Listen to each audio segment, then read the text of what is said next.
Um. Olá, sejam todos e todas muito bem-vindos. Eu sou Roberto Ribas e tenho o prazer, a honra e o privilégio de apresentar mais uma edição do X-Talk.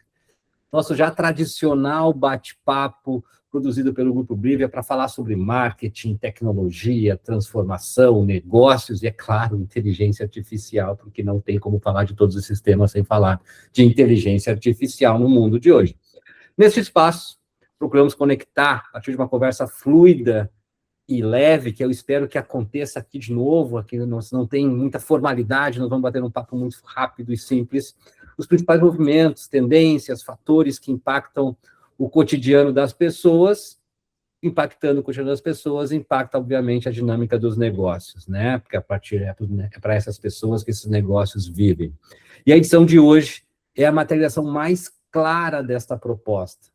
Nosso tema é SXSW 2026, um dos principais eventos, festivais do mundo, onde tecnologia, comportamento e negócios não são temáticas separadas, mas elas se misturam em conversas nos corredores, nas palestras, nos painéis, e isso em grande proporção.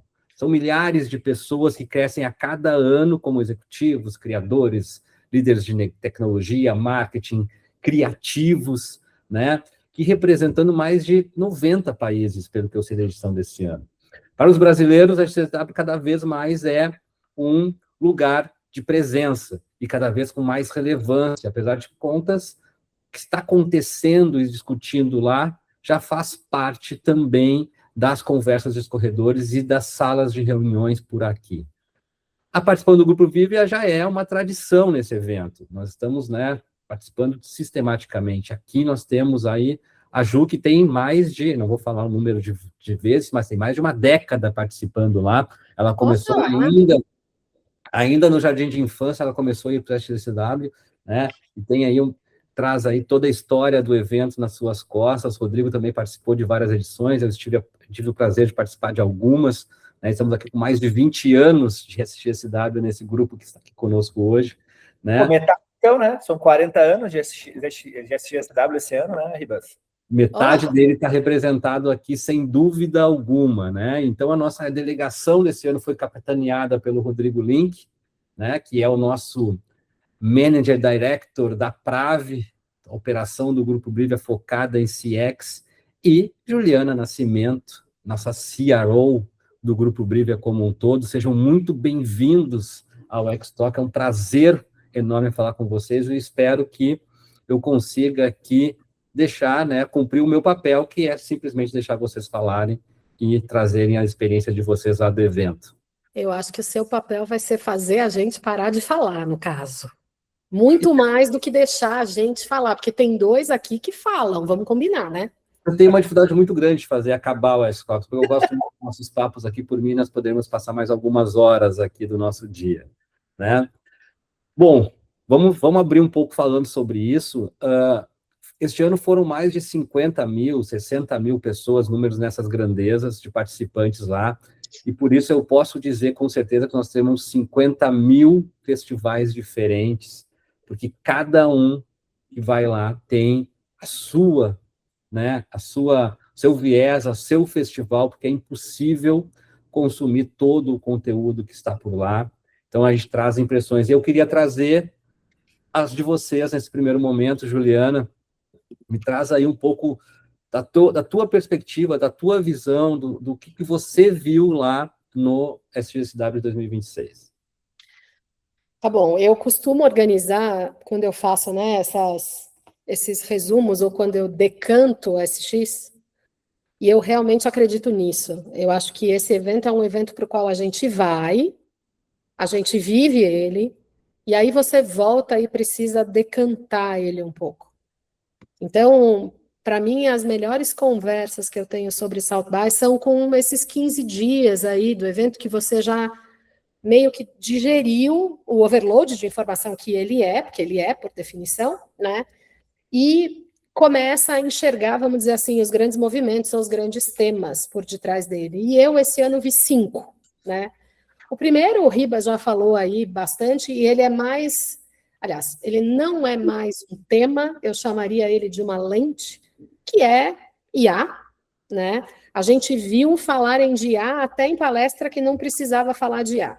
Então, estava lá em todo lugar.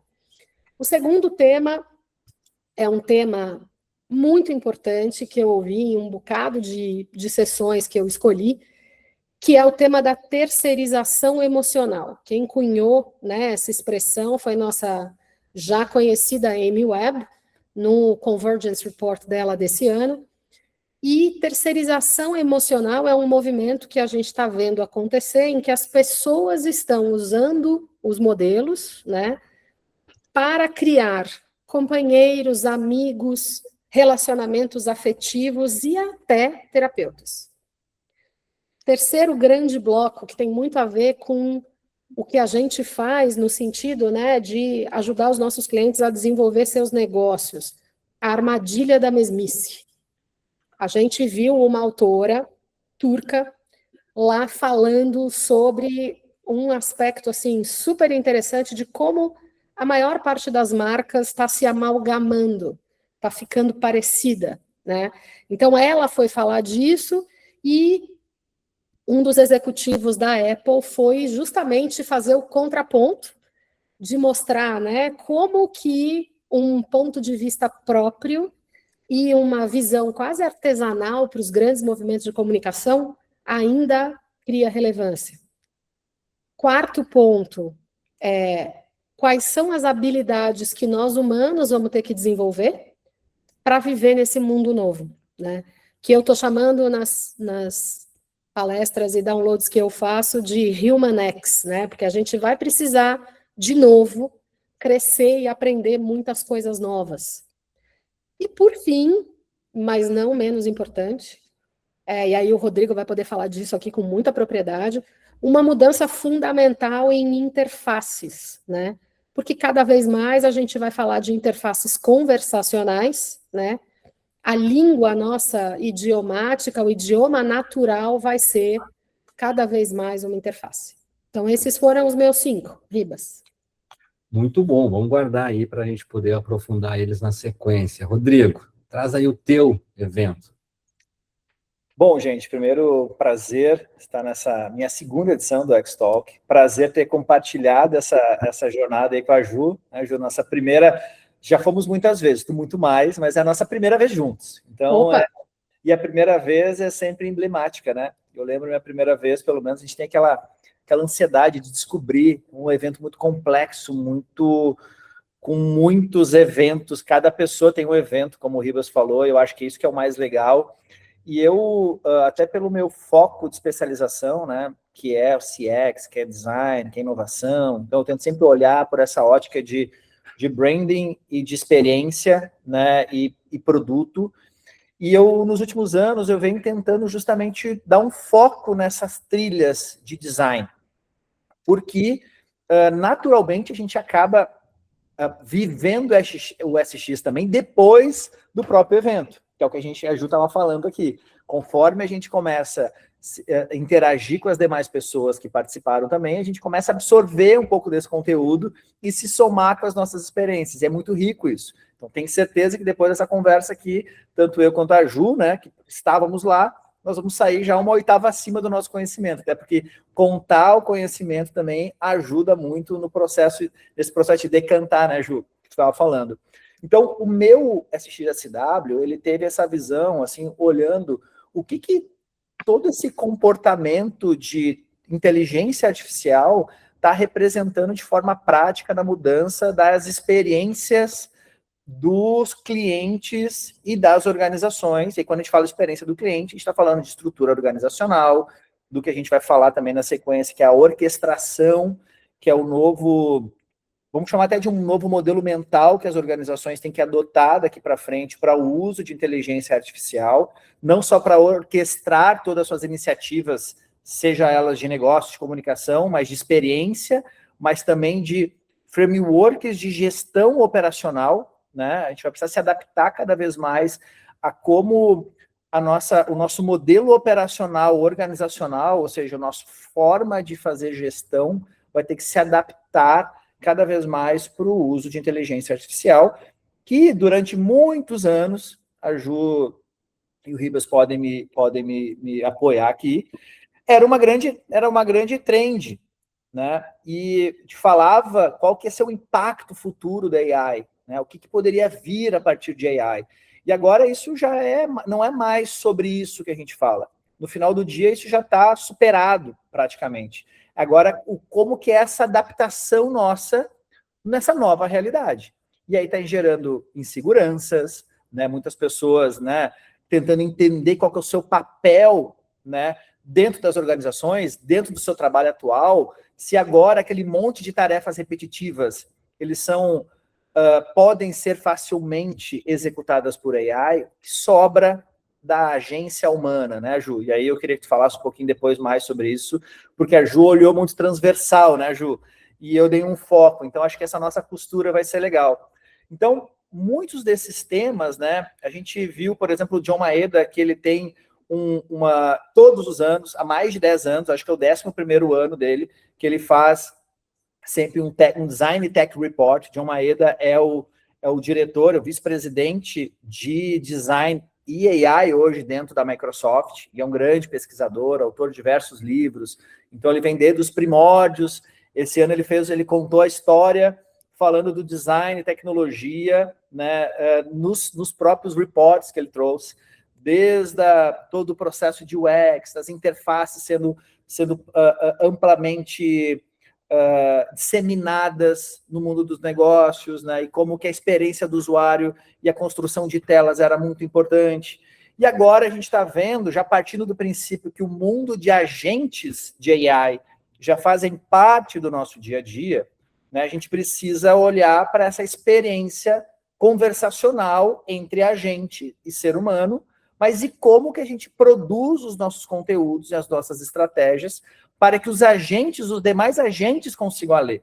E aí é um tema que a gente pode abrir, então eu trouxe uma pitada, é sobre tudo isso, muito dado de neurocientista também, tem muito, vou tentar separar com alguns highlights para a gente conversar, como está impactando, inclusive, será que o ser humano está preferindo comprar com AI ou com um toque humano? Eu acho que a gente pode voltar nesse assunto depois, para deixar aqui um teaser. São dados que estudos que começaram a ser realizados, e a gente está começando a ver tudo isso se convergendo no SXSW. Eu acho que aí temos muito bom, né, uma boa plano de fundo, e por mais que vocês tenham tentado aí trazer aspectos diferentes, o tema acabou, né, orbitando em torno de IA. Então, o festival tem, desde 2023, né, focado muito nesse assunto. Antes disso, eram grandes tendências, né, coisas muito mais etéreas, aí vem, de fato, o lançamento do ChatGPT, e aí isso muda completamente o foco e a corrida, né, por isso. Acho que nós estamos... E aí a Ju trouxe aqui uma visão da IA como lente, né, e a IA como sendo já impactando na forma como nós humanos reagimos a esse contexto, né, das habilidades humanas, da nova forma de interface, dessa terceirização emocional. Ju, fala um pouco mais do porquê que você traz esse termo, né, IA como lente, e aí como é que isso se conecta a essas questões das habilidades humanas e da relação nossa, tanto como pessoas interagindo com isso, mas também, né, como PJs, como empresas vão, né, precisar se adaptar nesse contexto. Eu particularmente penso que quando eu comecei a ir para o SXSW, e como falou o Ribas, isso faz bastante tempo, esse foi o meu 14º, a gente ia lá buscar um futuro, que era um futuro 20 anos para frente. Ele estava olhando, né, para a tecnologia, e naquele momento a gente tinha, né, saltos muito importantes em tecnologia, mas ele olhava bem para frente e ele era menos sobre, vamos dizer assim, o futuro aplicado e mais sobre um futuro distante, muitas vezes distópico, né? Agora, o SX é quase o futuro do presente. Então, a gente já tem, né, uma base instalada de todos esses saltos tecnológicos que ele apontou, que existe, né? A gente já começa a enxergar algumas mudanças estruturais importantes que vão vir, Mas uma coisa é fato. A inteligência artificial deixou de ser algo que você usa para fazer uma pergunta para ser algo que você usa para estruturar processos, estruturar modelos aplicados, né? Estruturar sua vida pessoal. Tem uma galera usando modelos para organizar o próprio dia. Então, a gente já começa a ver que essa questão, né, essa disciplina, vou chamar assim de inteligência artificial, vai permear tudo que a gente faz. E vai trazer algumas transformações estruturais, né? A gente vai ver mudanças importantes no nosso jeito de trabalhar, a gente vai ver mudanças importantes na curva das carreiras das pessoas. Porque, vejam, se eu posso ter um aprendiz que trabalha praticamente 24/7 e que já nasce sabendo tudo que um aprendiz demora para aprender, por que que uma empresa vai investir tempo, dinheiro, recurso em treinar alguém, né? Então, a gente sabe qual é a resposta. As empresas devem continuar investindo, mas como é que elas vão escolher onde investir? A outra transformação estrutural que vai acontecer é no mundo da educação. Hoje, as pessoas fazem o ensino fundamental, vão para a faculdade, saem da faculdade com algum viés de especialização, e aí vão fazer um trabalho operacional no começo da carreira. Então, quando eu comecei minha carreira de planejamento, né, eu comecei cliente, na verdade, eu fazia as coisas mais operacionais que existiam para fazer. Porque qual que era a crença do modelo de evolução do trabalho? Você começa fazendo o trabalho operacional, você aprende a fazer isso, e aí você passa a coordenar e ensinar outras pessoas a fazer isso. E cada degrau que você galga, você, né, traz para o seu cinto de utilidades um conjunto de habilidades novas que você depois compartilha com quem está vindo com você. Essa dinâmica vai mudar, gente. Porque provavelmente os 3 primeiros níveis organizacionais, operacionais, vão poder, em muitas empresas, organizações, vidas de pessoas, ser substituídos por inteligência artificial. Então, ela é lente porque ela efetivamente vai passar a ser parte do nosso tecido societário, inclusive. Se você não está olhando para isso, se você não está prestando atenção, experimentando, usando, galera, você tem um problema. Então, assim, a gente agora precisa sempre ter esse componente em mente. Isso não significa abrir mão do que é essencialmente humano. Isso não significa, né, como falou o Rodrigo, abrir mão de gerenciar ou qualquer outra coisa, mas a gente vai precisar incorporar essa lente nas nossas vidas, assim como eu agora uso óculos, né? Então, é muito sobre isso, assim, a inteligência vai passar a ser meio que a nossa mitocôndria, né? O corpo humano é feito de células, e mitocôndrias são uma parte importantíssima dessas células, tanto, né, na nossa vida e operação, mas também na nossa visão de envelhecimento. Acho que é o melhor paralelo que eu posso fazer com a inteligência artificial. Muito bom, daí a gente agrega mais uma disciplina aqui ao X-Talk, que é biologia, né? Então, nós estamos cada vez mais.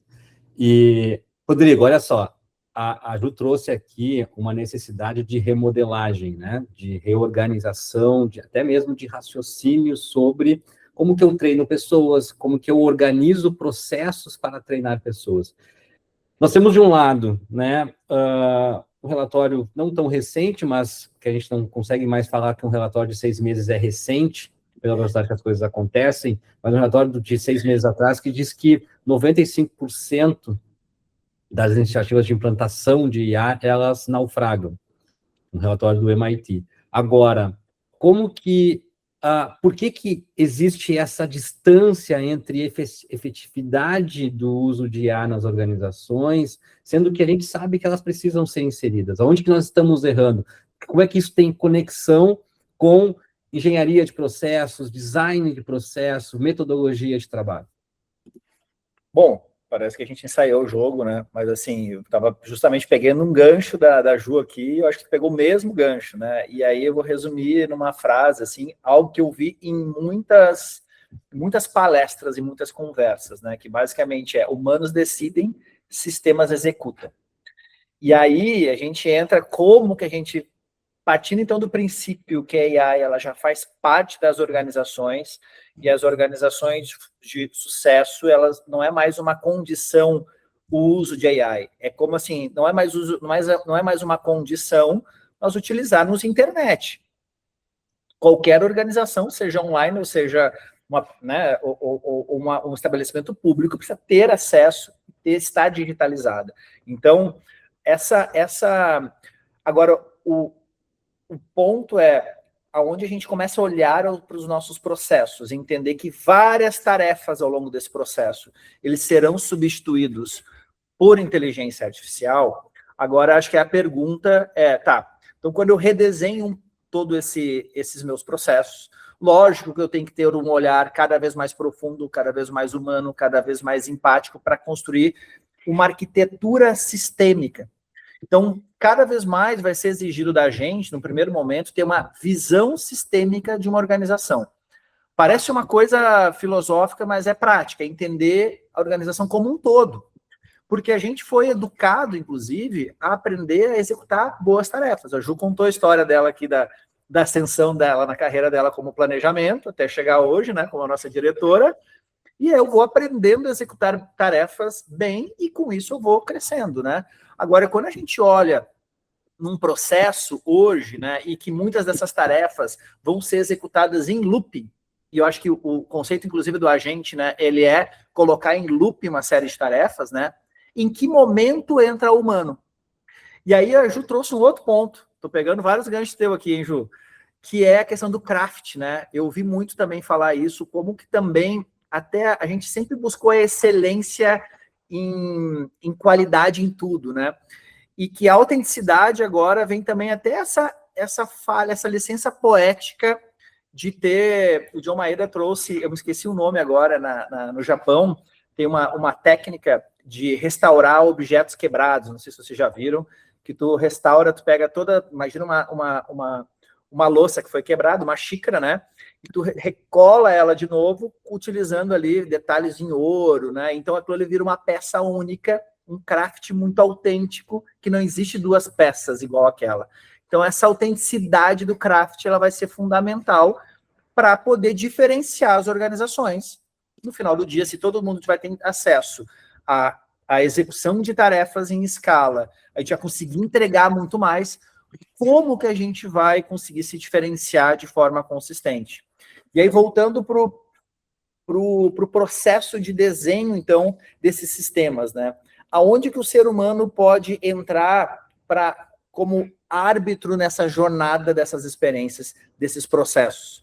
E é esse que é o grande tema de discussão agora. Então, o primeiro ponto, né, que acho que eu vi como um padrão, assim, em todas as conversas, é a gente entender... dar essa visão estratégica para toda a organização. Todas as pessoas da organização precisam ter uma visão muito clara de qual que é o nosso foco da proposta de valor de negócio e como que isso é entregue a partir dos diferentes níveis de processo, né, e camadas de serviço que a organização faz. E aí sim ter a clareza em que momento, dentro desse processo, né, o ser humano ele entra para trazer esse craft, esse brilho, até onde a AI tem uma autonomia de executar aquele processo e aonde entra a gestão humana para poder dar essa autenticidade, né? Essa reconstrução, esse craft, né, mais autêntico, que é o que vai ser o grande diferenciador daqui para frente, né? Então, de forma muito, muito pragmática, né? Esse é um processo, construir um processo é um processo de design. Então, mais do que nunca, construir, como a Ju falou, interfaces, seja ela um chat, seja ela uma interação via áudio, ou seja uma Gen UI, né, que a gente tem ouvido falar muito, que é as interfaces generativas, né, independente de qual vai ser o modo que a gente vai escolher para interagir ao longo dessa experiência, desse processo, né, o mais importante vai ser a gente conseguir fazer definir em que ponto vai ter essa orquestração humana dos nossos processos. E quem fizer isso melhor, sem dúvida, vai conseguir se diferenciar com forma mais autêntica e mais profunda nos negócios. Isso é muito bom, porque vocês trazem aqui a questão, né, do humano como árbitro, o humano como decisor, a tomada de decisão ainda, né, dentro da experiência, dentro desse processo todo de evolução profissional, a gente passa por momentos que a gente executa, por momentos que a gente começa a ter um pouco mais de amplitude, e aí começa a tomar decisão, e a tomada de decisão, ela é um mecanismo, né, que ele tem muitas variáveis, e tu tem que unificar teu conhecimento com a experiência para que tu consiga, né, ponderar coisas diferentes, variáveis diferentes, para que a tua tomada de decisão seja mais assertiva. É uma escolha que você está fazendo naquele momento, né? E como é que a gente treina efetivamente as IAs para que elas tomem escolhas corretas, né? E aí eu acho que tem uma questão importante também, que é só a importância, né, dos processos estabelecidos. Então, se nós entrarmos para processos dentro de uma organização, que são processos mais burocráticos ou processos mais sistemáticos, né, como, por exemplo, um processo de ouvidoria, um processo de atendimento, um processo interno de back-office, a aplicabilidade da IA nesse ganho de eficiência, que é a grande, né, busca, num primeiro momento, da IA, como é que eu ganho eficiência, como é que eu reduzo o custo do meu processo, é mais claro, é mais fácil de fazer. Agora, quando eu entro para ambientes onde a entrega, e aí nós estamos entrando nessa questão da autenticidade, do craft, a entrega é diferente, a entrega é criativa, ela tem um pouco de muito mais nuances humanas, e é um pouco mais difícil de, primeiro, treinar a IA para isso, e segundo, encontrar empresas com processos criativos muito bem estabelecidos, né, que tenha mapeado esses processos para a gente consiga identificar aqui, eu consigo aplicar de fato, né, a IA e a IA integrada ao humano, cumprindo o papel integrado com o humano, para que eu ganhe essa eficiência. Mas essa temática, né, da autenticidade é uma coisa que eu gostaria de explorar um pouco mais com vocês aqui, né, porque eu acho que isso tem duas coisas aí, tem layers diferentes. O primeiro layer é o pragmatismo que o mundo está, né, direcionando. Todos nós buscamos o hoje, né, a resposta para a entrega do mês. Nós estamos próximos do final do mês, a gente precisa entregar o mês, entregar o trimestre, entregar o ano. Um jogo que tem data limite para acabar e que está sempre sendo pressionado por isso. Então, uma busca de eficiência e performance faz com que projetos, construções de mais longo prazo e que exijam mais abstração, que não tenham uma clareza muito fácil de dizer que entrega de valor prática, né? Fiz isso, gerou tanto de resultado, essa curva é mais longa, fiquem menos valorizadas. Isso pressiona, inclusive, a forma como o marketing atua, porque o marketing tem que equilibrar isso, ele equilibra uma construção de marca de longo prazo, que lá na frente faz com que eu tenha menos necessidade de investimento, mas tem que ter um investimento aqui, que eu boto R$10 aqui e tenho que tirar R$100 na outra ponta nesse trimestre. E aí isso torna tudo muito plano, né? Porque a gente busca formatos muito parecidos, e aí tem um crescimento de uma mídia de performance, das máquinas, desdobramentos, tudo muito igual. A gente vive no nosso Instagram recebendo ofertas tudo parecidas, né? Muito parecidas. E como é que eu busco autenticidade nisso? Como é que eu busco a diferenciação nisso? Eu acho que aí é um ponto que traz. E aí, quando eu aplico mais uma camada de inteligência artificial nisso, isso ainda torna esse processo mais achatado. Como é que a gente... né, resignificar o papel, e como é que está ressignificando o papel do marketing, no sentido de que, sim, eu preciso entregar performance, mas eu preciso também buscar essa autenticidade, e parece que movimentos como essa, né, turca que apresentou nesse resultado, que falou sobre a mesmice, está buscando exatamente isso, está buscando um fôlego maior para a autenticidade, Ju. Ju, posso só levantar uma bola para tu cortar? E é bem rápido. Eu prometi que ia trazer um dado aqui, só porque o Ribas trouxe, eu acho que vai e aí tu vai poder, depois decorrer um pouco mais sobre esse assunto. Mas lembra que eu falei de uma palestra que eu assisti, né, que é uma neurocientista pegando alguns dados, e toda a palestra ela faz essa pergunta: o que nós preferimos, comprar com humanos ou comprar com AI? Só para responder esse teu ponto, Ribas, que tu trouxe, da busca por eficiência e resultado, né? Então, tem vários estudos, né, inclusive físicos, né, porque às vezes aquilo que a gente fala que é a nossa preferência não traduz a verdade. Então, os neurocientistas, eles pegam sensores, né, inclusive hormonais, assim, para ver se aquele feedback realmente está sendo coerente, né? E aí eu vou resumir, para não me estender aqui, em experiências memoráveis, que é a frase que traduz isso, né? Hoje a gente já consegue treinar modelos de AI que conseguem fazer bons onboards do cliente, auxiliar em processos de venda, e muitas vezes, em uma determinada etapa do processo, ser até mais eficiente que o próprio humano, até um vendedor ao longo do processo. Mas aonde que o humano tem se tornado ainda insubstituível? Na memória, por isso que a gente fala em experiências memoráveis, né? Depois de 48 horas, o nosso repertório e empatia que a gente vai usando durante o processo, por exemplo, de construção de uma venda ou de relacionamento, ele vai criando uma lembrança que se estende por muito mais tempo, e isso faz com que aquele resultado seja mais efetivo.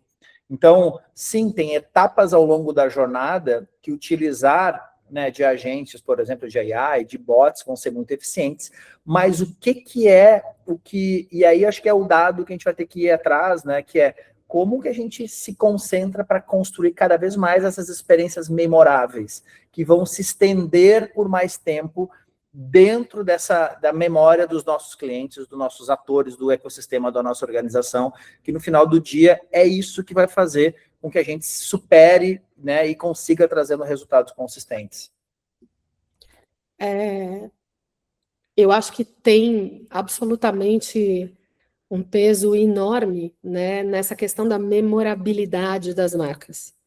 Eu diria, Ribas, que a resposta à tua pergunta é a resposta de milhões de dólares, né? Porque quem conseguir equilibrar, vamos dizer assim, a gestão de escala de crescimento com a construção de marca no longo prazo, esta pessoa será o CMO que todas as marcas querem ter, né? Então, eu volto para algumas coisas que a gente falou aqui. Primeiro, visão sistêmica. Um CMO de sucesso hoje, ele consegue entender em grandes linhas quais são os processos que rodam dentro da área dele e qual é, vamos dizer, o valor e o tipo de valor, principalmente, que cada um desses processos entrega. Segundo ponto, discernimento, que é uma palavra que a gente ouviu lá, assim, à torto e à direito também. Discernimento, julgamento, agência, gosto, no sentido de bom gosto, são coisas inerentemente humanas que continuarão sendo inerentemente humanas e que têm um papel absolutamente definidor numa boa estratégia, né? Onde é que entra o discernimento? Entra para descobrir o que daquele conjunto de processos constrói pertencimento, significado, valor intangível e perene, e o que constrói valor hoje, né? Que eu vou chamar aqui de valor oportunístico. A comunicação que pode carregar muita AI é essa comunicação do hoje. Tudo que a gente faz, né, para garantir que um determinado sinal que um consumidor dá seja interpretado rapidamente para gerar um comportamento, pode ser automatizado e deve ser automatizado, claro, com bom gosto, né, com cuidado, para não virar aquela comunicação que te stalkeia e fica aqui atrás da sua orelha, que é super desagradável. Mas tudo que está aí na comunicação da oportunidade, do fechamento de um ciclo, de uma venda, poderia ser automatizado. O que é, na visão desses especialistas, e eu endosso, menos automatizável? E eu acho que a maneira que as pessoas têm reagido a algumas marcas, alguns movimentos de algumas marcas, endossa o que eu vou dizer agora. Toda vez que a gente precisa construir significado para uma marca, dizer a que ela vem, que valores ela tem, como ela opera da perspectiva dela de ponto de vista, a AI tem menos capacidade de ir nesta camada. E o que é humano, né, o artesanal, vou chamar assim, acaba transmitindo esse valor com mais força. Por que a gente tem visto alguns consumidores, entre aspas, reclamarem de AI? Porque as marcas, e toda moda passa por isso, né? A moda é uma coisa pendular, a adoção, moda por moda, entendam, a adoção de ferramenta. A gente tem marcas adotando a ferramenta no 100% das coisas. E talvez daqui a pouquinho elas voltem com o pêndulo para o meio e usem o próprio discernimento para separar aqueles momentos de encontro emocional e de valores. E eu acho que a Apple, nesse sentido, é um tremendo benchmark, né? Porque a Apple, as execuções herói da Apple são demonstrações de produto com uma carga de artesanato e emoção incríveis.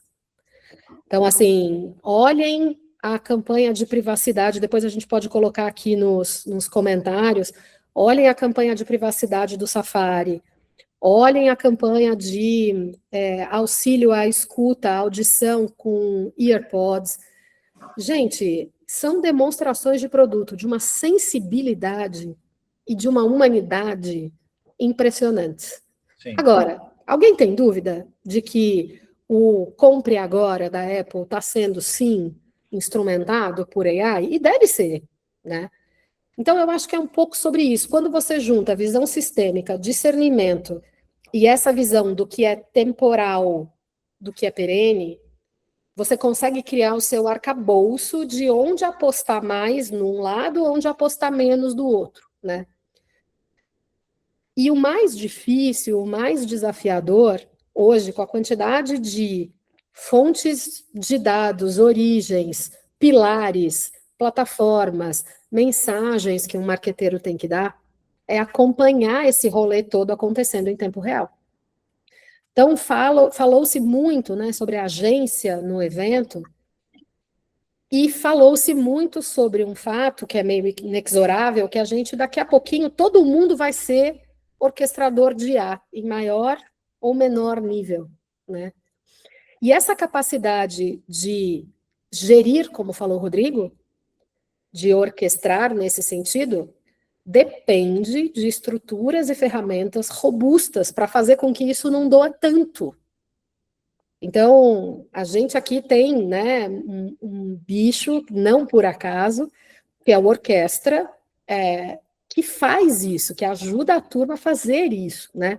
Como é que eu plugo infinitas, potencialmente, fontes de dados, pontos de contato numa ferramenta e construo visões de como é que a jornada do cliente está acontecendo, como é que a experiência dele está sendo ali naquele processo, para daí você poder tomar as ações, né? Então, acho que, tentando fazer um tweet, tem lugar para tudo, a autenticidade continua sendo super importante, especialmente para construir significado compartilhado, e sem ferramenta de gestão, a gente, né, um bom marqueteiro não vai sobreviver. Ô Ju, deixa eu só aproveitar, trazendo em cima do que tu trouxe, né, eu assisti o diretor de design, o CDO da Samsung, que é um italiano, que é Mauro, se eu não me engano, esqueci o sobrenome dele agora, mas falou muito de Coreia, né? Então, assim, é um italiano que vai muito para a Coreia, naturalmente a base da Samsung é lá, né? E ele fala desse novo valor do consumo. E aí explora um pouco sobre a função, emoção e significado, né? E é um pouco nessa linha, quando tu descreveu as experiências da Apple, né? Assim, ele dissecou exatamente como é que é esse processo. A gente está primeiro, a gente olha o funcional, né? Qual que é o problema que a gente resolve, e esse aí é o que a gente deveria ter muito claro, qualquer produto ou serviço a gente teria que estar muito claro. A gente fala bastante sobre isso, né, Ribas, outro dia. Então, assim, qual que é o valor a primeira parte funcional é isso, o problema que eu resolvo. Mas qual que é o emocional? Que é o que gera a conexão e o desejo. Então, lógico, primeiro eu tenho que definir muito bem que problema que eu resolvo, como é que eu resolvo ele muito bem, depois qual que é a conexão de desejo que eu construo, e depois o semiótico, que é expressar aquele senso de identidade. E aí ele traz até alguns exemplos da própria cultura coreana, que é exportada para o mundo inteiro, né? Então as pessoas se conectam em torno disso. E aí a gente começa a entrar nesse tema que tu trouxe de autenticidade, né? Acho que toda essa sofisticação que a gente acaba buscando para definição de uma proposta de valor, ela entra basicamente porque as marcas já entenderam, né? E principalmente assim, essas grandes organizações sabem que as marcas têm que atuar como uma grande plataforma de expressão pessoal, né? E aí sim carregar as narrativas, carregar toda, e não só uma visão estética, né? Mas toda essa profundidade de definir esse novo valor do que é consumo, que é, de novo, que é função, emoção e significado. E só para não perder o gancho do orquestra, né, que tu falou, né, acho que ele traduz muito bem exatamente esse ponto que a gente estava falando, né? Porque o que é a plataforma aqui, por coincidência, né? E não é coincidência, acho que a gente já está atento há muito tempo a isso, né? É uma plataforma que ela resume muito bem uma série de agentes em loop conectando com todos os dados, né? E eu tenho o ser humano com discernimento e visão sistêmica de negócio, que é exatamente o que a gente estava falando, né? Para tomar essas decisões ao longo dessa jornada. Aonde eu devo inserir uma camada de um craft mais autêntico, aonde eu tenho que deixar aquele processo acontecer, né, e por si só me trazer aquele dado. Então, é a partir daí que a gente começa, né, a ser inserido nesse novo papel. É olhar com essa profundidade, assim, né, Ribas, assim, de percepção de valor de negócio, visão sistêmica, que a Ju reforçou de novo aqui, que é esse olhar sobre o todo, e ser esses grandes orquestradores. Eu acho que esse talvez seja o ponto de conexão, acho que entre todas as conversas que a gente teve aí, né, Ju? Eu acho até que eu não falei isso com tanta clareza ali antes, mas acho que tem um ponto importante que é o que a gente chama de marca, o construto de marca vai mudar. Porque, vejam, o que vai fazer ou nos ajudar a fazer as nossas decisões mais automáticas de compra, mais cotidianas de compra, vão ser os bots, vão ser as inteligências. E aí a gente vai precisar ser capaz, como, né, parceiros estratégicos do marketing, de ajudar o marketing a enxergar quais são os novos sinais que os bots entendem como nós humanos entendemos marca. Qual que é o sinal de estatura para o bot? Qual que é o sinal de credibilidade? Qual que é o sinal de qualidade?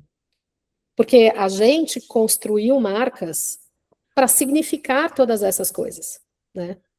Agora, ainda assim, o ser humano que existe na gente vai querer se conectar com uma ideia e pertencer a uma comunidade, que também é uma coisa que se discutiu muito lá, né, que utiliza determinado produto, que tem, né, muitas vezes, até a gente está falando aqui um pouco da Apple, o que a Apple construiu foi isso, né? É cool você andar com um iPhone, é cool você ter um Mac, ainda que pessoas digam que há produtos tecnicamente muito superiores a ambos, né? Então, precisamos entender que a gente vai precisar agora ter ponto de vista aqui, que vai continuar sendo a marca como a gente conhece, construção de relevância para humanos, mas também aprender a construir relevância para bot. A gente fala muito aqui, né? A gente sempre falou muito sobre orquestração, entender a orquestração de pontos de contato, onde eu equilibro, né, as expectativas das pessoas com meus objetivos de negócio. E quando a gente leva isso para um ambiente onde o meu Claude, o meu ChatGPT aqui me ajuda a tomar a decisão de qual é o produto que eu preciso comprar, ou até mesmo compra isso para mim, me trazendo aqui tirando um atrito da minha vida de tomar decisões cotidianas, de me envolver em questões cotidianas, eu vou levar isso para uma esfera que a gente sempre falou, a marca, ela transcende, né, o produto, o serviço, o ponto de venda. Apesar de ser nesses três ambientes que a gente constrói percepção de marca. A gente, né, materializa a experiência. A marca é uma sequência de boas ou más experiências.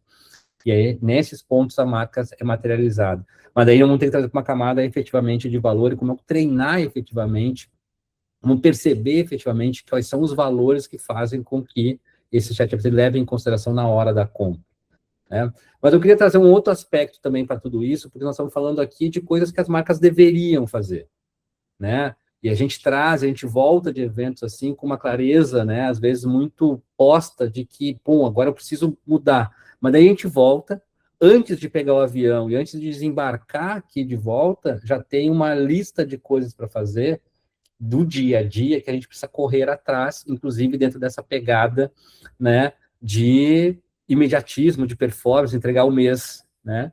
Então, como que eu faço isso? Como é que eu trago isso de fato para uma implantação, né? Me colocando aqui no lugar de um gestor de marketing, um gestor que precisa agora, pô, como é que eu coloco o IA para funcionar? E aí dá para trazer um pouco, inclusive, o nosso exemplo, né? Nós somos um grupo que entrega experiências de marca.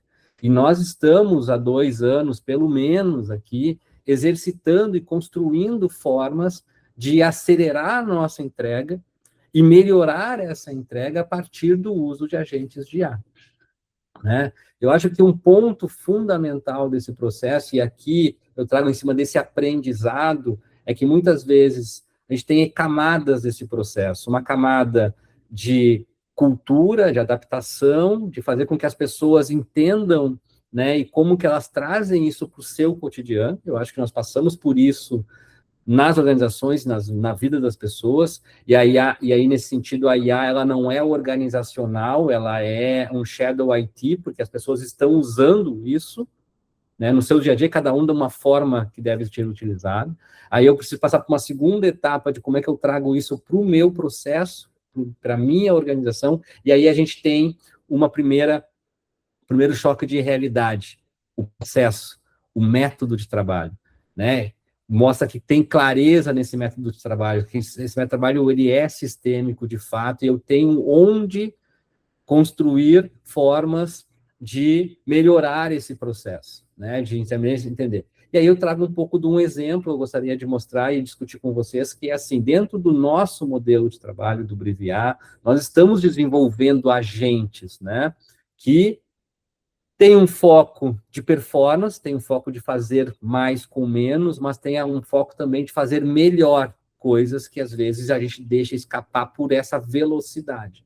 E a gente pode trazer aqui para um exemplo de uma campanha, para um ambiente mais promocional, para um cliente de varejo que nós atendemos, que assim tem um volume de promoções, necessidade de resposta de mercado muito grande, e que o tempo de execução de uma demanda para colocar no ar é 1 dia, 2 dias, 3 dias, às vezes. Porque está reagindo a um contexto, porque o concorrente aqui lançou uma promoção, eu preciso reagir a isso. A Black Friday é um exemplo, um ambiente promocional completo, e aí eu não tenho tempo, efetivamente, de executar uma metodologia de trabalho adequada, de entender o briefing, qualificar aquele briefing, expandir o briefing para que eu possa ter uma saída criativa maior e diferenciada, e acaba tocando aquilo ali no mesmo formato que eu fiz a última campanha, mudando basicamente a promoção, o número de desconto, encaixotando num monte de peças pequenas que vai para uma mídia de performance, e ali eu tenho que buscar um resultado. Nós buscamos entender que essa dinâmica aqui, ela é perversa para a construção de marca ao longo do prazo. A gente precisa fazer isso acontecer. Mas como que a gente consegue fazer isso acontecer utilizando esse novo potencial, que é essa capacidade de processamento que as IAs trazem, juntamente com uma base de conhecimento gigante, e que eu, Roberto Ribas, não vou conseguir processar numa tarefa de hoje para amanhã, mas que a IA consegue me ajudar a fazer isso, e aí eu tenho uma decisão de como que eu direciono ela para me ajudar, que são os nossos agentes do Briviar. E a gente focou num agente que nós estamos implantando na grande maioria dos nossos clientes agora, que é um agente focado no briefing, para tirar um atrito do briefing. Quem trabalha no ambiente criativo, né, na indústria criativa, na comunicação, sabe que o briefing é um ponto fundamental. E eu sempre disse 2 coisas sobre o briefing. Briefing não se recebe, briefing se constrói, e não há briefing perfeito. Não existe o briefing perfeito. A gente vai sempre estar na busca de conseguir organizar as informações básicas ali para isso. Mas a gente consegue hoje, com agentes de IA, né, trazerem perspectivas, lentes, abordagens diferentes para aquele problema de uma forma muito rápida. Quando a gente pega um briefing muito raso de negócio, coloca ele ali, e ele com a base de conhecimento, com o histórico de marca, com o treinamento que a gente dá da nossa metodologia, trazer perspectivas distintas e até mesmo dizendo, olha, para esse tipo de necessidade, nós costumamos trabalhar e o que traz mais resultado são essa abordagem, mas também dá para testar uma abordagem um pouco diferente, e aí nós temos um ganho. Essa foco também, esse olhar clássico, eu acho que é também um direcional que nós podemos dar aqui para as pessoas que estão tentando trazer IA para a realidade, que é assim, estabelecer claramente a sua ambição com a IA, e entender dentro de um modelo de trabalho onde que eu consigo reduzir mais os atritos. Porque eu não estou falando aqui de eficiência, falando de redução de atrito. Quando eu reduzo o atrito, eu também trabalho a velocidade, mas eu também trabalho a qualidade, a profundidade. É um briefing que muitas vezes vem com 1, 2 linhas, daqui a pouco eu posso ter uma perspectiva muito maior e ter uma entrega qualitativa muito maior, porque eu não conseguia processar aquilo no tempo que eu tenho, mas a IA consegue fazer isso. Então, eu acho que e a gente tem aprendido muito nesse processo, e a gente está conseguindo chegar num ambiente, num momento, melhor dizendo, de, bom, aqui eu tenho, né, algo que tem consistência, qualificador de briefing, um criador de briefing. Tem um outro ponto importante, aí conectando inclusive com o resultado da ponta, que é revisitar se aquilo que eu criei fez sentido, e como que aquilo que eu criei gerou resultado e como é que esse resultado retroalimenta, inclusive, essa opção do briefing aqui. E esse é o ciclo que nós, na Brive, estamos desenvolvendo com o Brive A. Eu trago esse exemplo para tentar materializar e tornar um pouco esse papo mais acionável, porque essa busca de autenticidade que vocês estão trazendo, pode ser que a gente consiga fazer aqui, nessa qualificação do briefing, para que ele traga, para mesmo para uma campanha de performance, de promoção de final de semana, um pouco de diferença, um pouco de autenticidade e textura de uma marca, né, que é, por exemplo, uma marca conhecida por todo mundo como a Apple é. Ô Ribas, só trazer um ponto aqui, Ju, e é uma frase só, eu acho que o que tu descreveu como que a gente interage, basicamente, de forma prática hoje com agentes, né, durante um processo, né, de marca. E aí pensando, qual que é o papel do design nesse processo? Né? Beleza, a gente está começando com qualificação de briefing, mas, eventualmente, etapas, inclusive de craft desse processo, a gente vai também conseguir automatizar. E aí, a pergunta que a gente tem que fazer ao longo desse processo, então, como designers, né, estão pensando nesse processo, é ter muito claro os critérios de sucesso, do que é sucesso e o que está errado. E é essa avaliação rápida que a gente vai ter que ter. Então, já muda o modelo mental para orquestrador. E não é só, mas esse craft eu acho que deveria ser melhor assim. Não. O que é o critério de sucesso para que esse craft avance no processo e o que é o critério de errado, que não está alinhado. Esse é o papel, isso, inclusive, o John Maeda, se eu não me engano, reforçou ali nesse report dele de Design Tech Report, né, que acho que é esse o papel que a gente chama também de uma camada mais tática do design estratégico no dia a dia, né, definir muito bem esses critérios de avaliação sobre toda essa interação humano-máquina. Então, quanto mais a gente tiver claro esses critérios, se a gente não tiver claro esses nossos critérios de avaliação, a gente não vai conseguir, por exemplo, ter o discernimento para tirar os melhores resultados de ferramentas como essa. Desculpa, Ju. Não, imagina.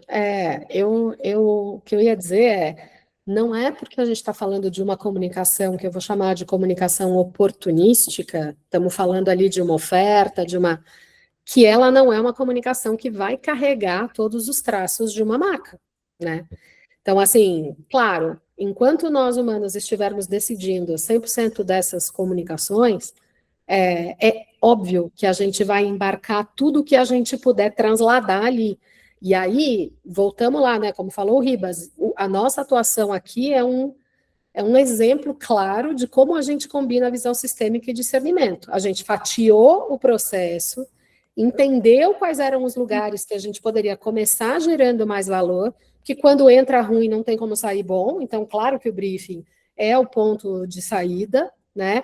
Fomos entender como é que a gente pode usar a ferramenta para contribuir para a melhora qualitativa desse ponto de entrada, e junto com isso, a gente traz, como também disse o Ribas, toda a sabedoria acumulada que aquela marca tem. Então, quando a gente traz para dentro do modelo a identidade visual e verbal da marca, o histórico de comunicação dela, as vozes dos porta-vozes da companhia, o modelo passa a entender aquilo e trazer essas camadas para a comunicação com muita naturalidade. E aí, o que a gente precisava fazer na mão, e o que a gente precisava ter pessoas fazendo, inclusive, double-checking de tá em linha com isso aqui, tá em linha com aquilo lá, a gente não precisa mais. Então, por isso eu digo, acho que, né, o componente fundamental do CMO da nova era é o combo visão sistêmica e discernimento. Sem esse, ninguém vai para nenhum lugar. E aí tem um outro ponto aqui, Rodrigo, só para também te dar uma outra bola levantada, que é o seguinte: quando a gente começa a fatiar isso e a atuar com um agente, a gente consegue perceber, né, que o papel das pessoas muda nesse processo. Por exemplo, vamos pegar aqui um exemplo muito prático, né, muito simples e sendo bastante transparente com o dia a dia de uma operação que tem um volume muito grande de entregas. O cliente manda um briefing muito raso, o atendimento dá uma, né, passa um pano nesse briefing, dá uma organizada nesse briefing, cai na mão de um planejamento, que daí vai dar um pouco mais de profundidade para direcionar isso para a criação. Se eu consigo, com uma IA muito bem treinada, trazendo as lentes, as perspectivas de marca para isso, né, e trazendo muito mais profundidade, será que eu preciso desse papel de planejamento que dá basicamente arrumando e dando profundidade para o briefing? Será que esse cara aqui não deveria estar num outro lugar, já que o agente de IA cumpre esse papel de deixar o briefing mais robusto, com mais profundidade? E aí eu preciso, Rodrigo, ter também dentro deste processo uma preocupação muito grande de engenharia e de design de processos de trabalho, né? Porque daí eu vou ter que dizer, olha, esse planejamento aqui, eu não preciso extrair ele da dinâmica, eu posso colocar ele num outro lugar, que é exatamente nessa reconstrução, nessa garantia, nesse aprendizado que isso tudo está dizendo, para trazer mais insumos e mais qualidade evolutiva para essa base de conhecimento desses agentes. Então, o processo muda, o papel das pessoas muda com a simples inserção de um agente dentro de uma etapa. E essa capacidade é também fundamental. E aí, Customer Experience com design de serviço, né, ganha uma relevância gigante. E é interessante, porque assim, a gente está falando isso, parece ainda, tem um tom de futurismo, né? Parece que a gente está falando sobre cenários futuros, a gente está falando que a gente já está correndo atrás da máquina, a gente está nesse processo, as marcas, as organizações estão nos processos para criar essas layers com automação de AI, coisa que a gente já está fazendo aqui no dia a dia, mas a gente já está correndo. Então, a gente, partindo do princípio que todo mundo faça a sua lição de casa, todo mundo tem os seus agentes orquestrados, seja para pegar o briefing e etapas do processo, vamos supor que todo mundo aqui que está nos assistindo já fez isso, né? A gente começa a ir para um outro grande paradoxo, porque assim, a média, no final do dia, né, a AI ela vai aumentar a média. Então, assim, aquela entrega mediana, ela vai ficar cada vez mais flat, né? E aquelas pessoas excepcionais, né, também, de alguma forma, vai ser cada vez mais difícil perceber esse diferencial. E aí onde entra uma coisa que a Ju falou, acho que no início da conversa, antes de eu entrar nessa parte de design de serviço, aí está tudo relacionado, afinal de tudo, que a Ju comentou nesse nosso papo, que essa parceria, a forma de aprendizado e de trabalho, que não é uma submissão, né? É muito fácil a gente acabar caindo no final do dia numa relação com a AI, né, de tentar agilizar mais uma etapa de um processo. E tu falou aqui de um planejador, né, de um estrategista dentro desse processo, o papel dele ali não é esse. No final do dia, essa tarefa de dar uma estruturação para um briefing, ou dar um input mais bem estruturado, a gente acaba delegando essa tarefa para um estrategista por falta de ter isso dentro do processo muito bem estruturado. Então, a gente acaba, de alguma forma, tendo que usar, né, essa capacidade de design mesmo, né, de pessoas que têm, um estrategista, por exemplo, que inclusive a Ju nos disse aqui, que começou a sua carreira como estrategista, né, porque a gente não tinha essa eficiência. Então, a partir do momento que a gente começa a ter essa capacidade de estruturar melhor esses inputs, naturalmente a gente vai ter que acabar tendo que utilizar a AI, principalmente nessa camada mais estratégica, como instrumento musical, né, dentro de uma orquestra, né, literalmente, né. Então, para não ter justamente essa percepção mais para baixo e mais para cima. E esse processo do design, né, a gente fala do design de serviço, né, para desenhar novos processos que vão orquestrar esses agentes, né, e vão dar uma camada de centrada no ser humano para esses processos onde esses agentes vão atuar. Como que a gente vinha fazendo até hoje? Definindo cada etapa desse processo minuciosamente, de forma estruturada.